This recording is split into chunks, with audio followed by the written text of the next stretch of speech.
साबित होगी 25 फरवरी 1524 की भविष्यवाणी? क्या पानी में डूब जाएगी पृथ्वी?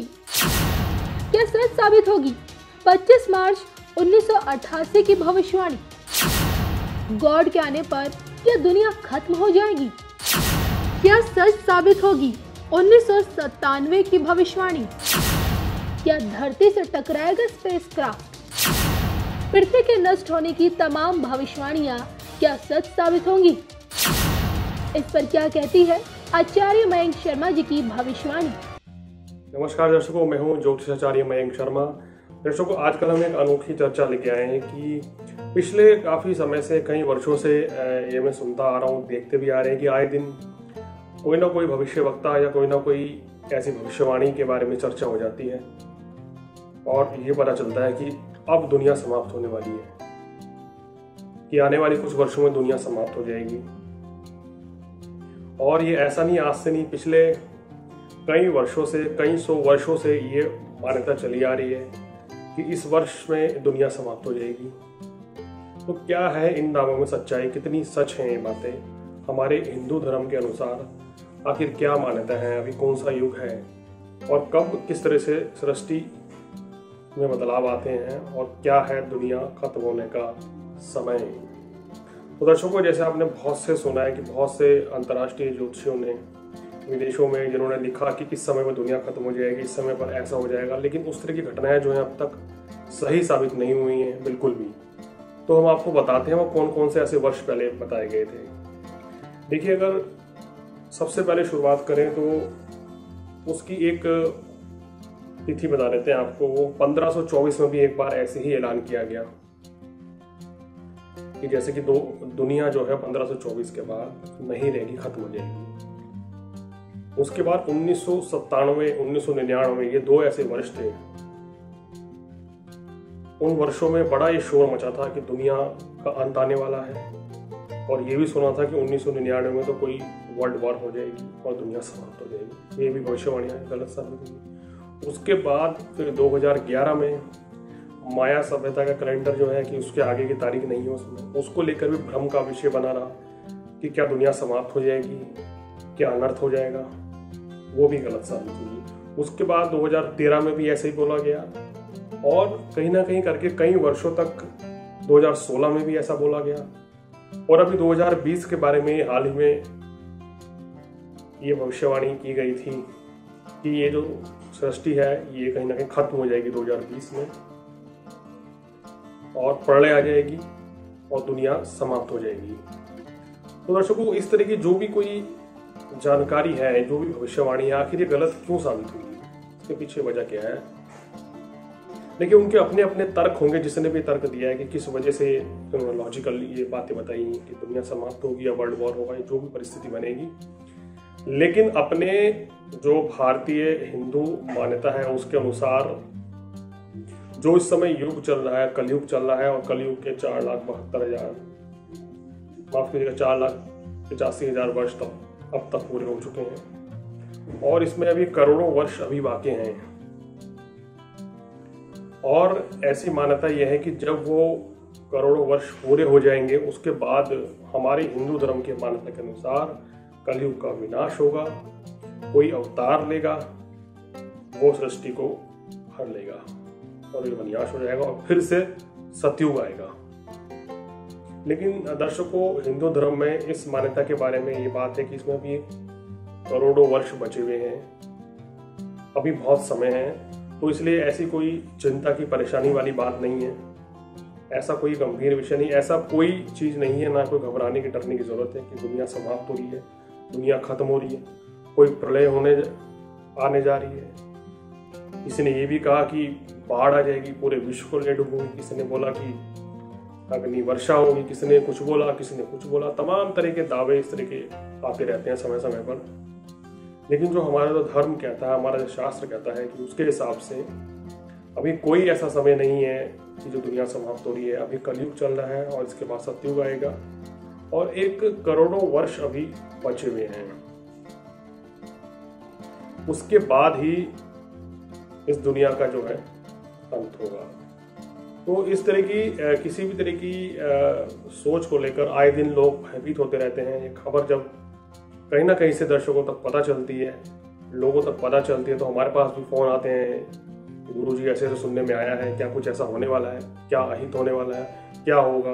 पिछले कई वर्षों से मैं ये सुनता आ रहा हूँ कि समय समय पर उनको ये कहीं से जानकारी मिल जाती है कि अब सृष्टि का अंत नज़दीक है, इस वर्ष प्रलय आ जाएगी, अब ये बड़ी समस्या आ जाएगी, हमारा क्या होगा। तो लोगों के मन में कौतूहल का विषय भी है और घबराहट, चिंता भी रहती है।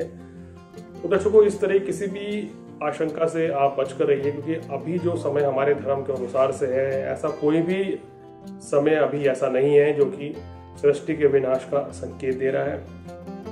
उल्टा आने वाला जो समय है वो समय बहुत अच्छा है। अगर बात करें भारत के दृष्टिकोण से, विश्व में आने वाले कुछ वर्षों में, मतलब कि एक शुरुआत केवल आने वाले 5-10 वर्षों की नहीं कर रहा हूँ, आने वाले 30 से 40 वर्षों तक अगर हम देखें तो अभी 2020 चल रहा है, यानी कि 2050 से लेकर 2060 के बीच तक भारत जो है बहुत बड़ी सुपर पावर विश्व में होगा।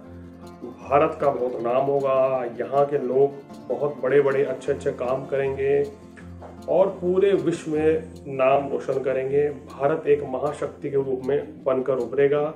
तो किसी तरह की कोई समस्या ऐसी नहीं है और हमारा देश जो है धीरे धीरे विकसित होने की ओर है अभी, और आने वाले कुछ वर्षों में ही आप देखेंगे 10 से 15 वर्षों में ही ये विकसित देशों की गिनती में हमारे देश का नाम होगा और हमारे देश की आर्थिक स्थिति भी बहुत अच्छी रहेगी। किसी तरह की कोई परेशानी, कोई समस्या नहीं रहने वाली है। तो मेरी दर्शकों से अपील है कि इस तरह की जो भी तरह की भविष्यवाणियां आती हैं, कृपया करके उन पर ऐसा ध्यान ना दें, क्योंकि हमारे धर्म में अभी बहुत से करोड़ों साल बाकी हैं जो कि इस कलयुग में भोगने हैं।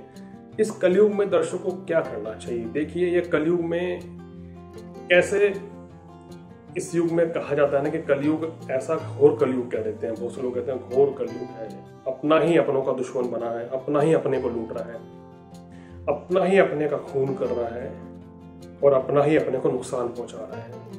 तो दर्शकों, इस कलयुग में जितना आप भगवान को याद करेंगे, कहते हैं ना कि सतयुग में हजारों वर्ष पूजा की जाती थी तो भगवान प्रसन्न होते थे, लेकिन इस युग में अगर आप 2 मिनट भी भगवान का नाम रोज लेते हैं तो समझ लीजिए कि आपकी तपस्या पूरी हो जाएगी, तो आपको शुभ आशीर्वाद मिलेगा। अच्छे कर्म करें, सत्कर्म करें, कभी किसी का बुरा ना करें, किसी का दिल ना दुखाएं, ईर्ष्या के भाव ना रखें।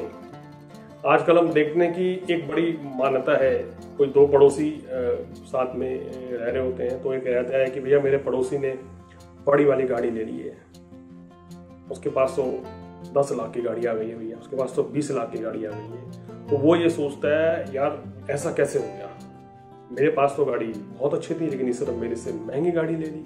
तो कहीं ना ईर्ष्या के भाव मन में आए तो व्यक्ति क्या सोचता है, ठीक है कोई बात नहीं है, आने वाले समय में जल्दी इससे बड़ी गाड़ी लेकर अपने घर के सामने खड़े होकर दिखाऊंगा, और वो व्यक्ति कुछ समय के बाद उससे बड़ी गाड़ी लेकर खड़ा हो जाता है। तो दर्शकों, ये जो ईर्ष्या का भाव है ना, इससे कुछ नहीं होने वाला है। ईर्ष्या जितनी हमारे मन के अंदर रहेगी उतना हमें नुकसान पहुंचाएगी। ईर्ष्या के भाव रखने से इस सामने वाला व्यक्ति के पास मेरे से ज्यादा पैसा है, मेरे से ज्यादा मकान है, उसके पास मेरे से बड़ी गाड़ी है। तो दर्शकों, किसी के पास ज्यादा धन दौलत होने से ऐसा नहीं है कि वो व्यक्ति बहुत पावरफुल बन जाएगा, या अगर आपके पास कुछ कम है तो आप कमजोर हो जाएंगे। आदमी सब बराबर हैं, सोच व्यक्ति को छोटा या बड़ा बनाती है। अगर आप अच्छी सोच रखेंगे, सबका आदर करेंगे, ईर्ष्या का भाव मन में नहीं लाएंगे, लालच नहीं दिखाएंगे, तो देखिए सत्कर्म की ओर जाएंगे, सदा सच बोलेंगे, सबकी सेवा करेंगे, तो आपको विशेष लाभ मिलेगा। भगवान भी आपसे प्रसन्न होंगे, आपको आशीर्वाद देंगे, आपकी तरक्की भी होंगी और आपका भाग्य भी साथ देगा। कहते हैं कि जो व्यक्ति सच्चाई की ओर चलता है, जो व्यक्ति सत्कर्म करता है, जो व्यक्ति अच्छाई की ओर चलता है, दर्शकों, किस्मत भी उसका साथ देती है, भगवान भी उसका साथ देते हैं और हमारे अच्छे कर्म कहीं ना कहीं हमारे आगे जरूर आते हैं। जब हमारे ऊपर विपत्ति आती है दर्शकों, तो अच्छे कर्म ही, सत्कर्म ही हमें बचा कर ले जाते हैं। तो मेरा मानना है कि हमेशा इंसान को किसी के बारे में बुरा नहीं सोचना चाहिए। अगर कोई व्यक्ति ने आपका बुरा कर दिया है तो दर्शकों, बदले की भावना से कभी कोई काम नहीं करना चाहिए। ईश्वर के ऊपर छोड़ देना चाहिए कि मैं सबका भला करूंगा। जिसने मेरे साथ गलत किया, ईश्वर उसको देख रहा है। उसको भी माफ करने की अगर क्षमता रखेंगे तो आप बड़े कहलाएंगे। उस दिन आप माने जाएंगे कि इस दुनिया में आपसे बड़ा कोई नहीं है। सिर्फ धन संपत्ति होने से ही कोई व्यक्ति बड़ा नहीं हो जाता। कभी कभार दर्शकों ऐसी परिस्थिति बनती है कि धन दौलत सब कुछ यहीं रखा रह जाता है, इंसान कुछ नहीं कर सकता। इंसान के बस में कुछ नहीं है। अगर उसको, हमारे हिंदू धर्म में कहता है ना कि व्यक्ति की मृत्यु के बाद उसको स्वर्ग लोक की प्राप्ति होती है ना, स्वर्गवासी हो गए हम। क्यों कहते हैं? इसलिए कहते हैं कि जो व्यक्ति स्वर्ग में जाता है वहां रहकर वो जन्म मरण से उसको मुक्ति मिल जाती है, और अच्छाई के मार्ग पे वहां जाके अच्छे काम जो उसने धरती पर करे हैं, धरती लोक पर करे हैं, उसका वहां उसको शुभ फल मिलता है। दर्शकों, यहाँ अगर हमने आज गलत काम किए हैं तो उसका भी हमें परिणाम वहां जाके भुगतना है। अगर शुभ कार्य करे हैं तो उसका भी हमको वहां शुभ फल मिलना है। तो अच्छे से अच्छे कर्म कीजिए, सबकी सेवा कीजिए, किसी को परेशान ना करें, किसी का दिल ना दुखाएं। इस भाव के साथ सबकी सेवा करेंगे तो देखिए कभी कोई परेशानी आपकी जिंदगी में नहीं रहेगी। और संतुष्टि नाम की एक चीज अपने मन में बना लें। जो है उतने में ही खुश रहेंगे ना, तो हमेशा आप सदा सुखी रहेंगे। ये ना सोचें कि मेरा पड़ोसी है, मेरा मित्र है, मेरा कलीग है, उसकी सैलरी मेरे से ज्यादा हो गई, उसके पास मेरे से ज्यादा पैसा हो गया, उसने 2 इंडस्ट्री और लगा, उसने 2 गाड़ी और ले ली, भाई उसके पास तो ये चीज मेरे से ज्यादा है। ये भाव मन से निकालना पड़ेगा। अपनी जरूरत के हिसाब से चलना चाहिए, ईर्ष्या का भाव निकालना चाहिए। जितनी आपकी चादर हो उतना ही पैर पसारेंगे तो यहाँ कोई समस्या कभी नहीं आएगी। किसी तरह की कोई परेशानी का सामना दर्शकों आपको नहीं करना पड़ेगा। तो आज का मेरे इस कहने का मतलब ये था कि इंसान को सदा अच्छाई की ओर चलना चाहिए, लालच कभी नहीं करना चाहिए, और सत्कर्म करते हुए आगे बढ़ेंगे तो निश्चित रूप से आपके इस जन्म में किए गए पुण्य का आपको विशेष लाभ मिलेगा। और सिर्फ हमें लाभ नहीं मिलता है दर्शकों, हमारे पूरे परिवार को, पूरी पीढ़ी को इसका फायदा मिलता है। और अपने बच्चों को भी संस्कारी बनाइए, उनको पूजा पाठ बताइए, संस्कार के बारे में बताइए, अपने धर्म की शिक्षा दीजिए, तो वो सदा आपका सम्मान करेंगे। और उनको हमेशा आदर करना सिखाएं, उनको मेहनत करना सिखाएं, संघर्ष करना सिखाएं, और दिखाएं कि जीवन जो एक संघर्ष है। और ये बताएं कि आपने कितनी मेहनत करके उनको यहाँ तक आगे बढ़ाया है, जिससे वो भी मेहनती बने, उनको वो पता चले कि मेहनत क्या है, किस तरह से संघर्ष करके, मेहनत करके जीवन में बहुत कुछ हासिल किया जाता है। तो दर्शकों, आज फिलहाल इस कार्यक्रम में इतना ही। आपको हमारा प्रोग्राम कैसा लगा ये आप हमको जरूर बताएं, और इस कार्यक्रम को लाइक करें अगर आपको पसंद आया है तो, ज़्यादा से ज़्यादा इसको शेयर भी करें, और हमारे चैनल को सब्सक्राइब करेंगे तो मेरे सारी वीडियो आप तक पहुँचते रहेंगे। आने वाले एपिसोड में कुछ और ऐसी रोचक तथ्यों के साथ, जानकारियों के साथ आपके सामने फिर हाजिर होगा। तब तक दीजिए अपने ज्योतिषाचार्य मयंक शर्मा को नमस्कार।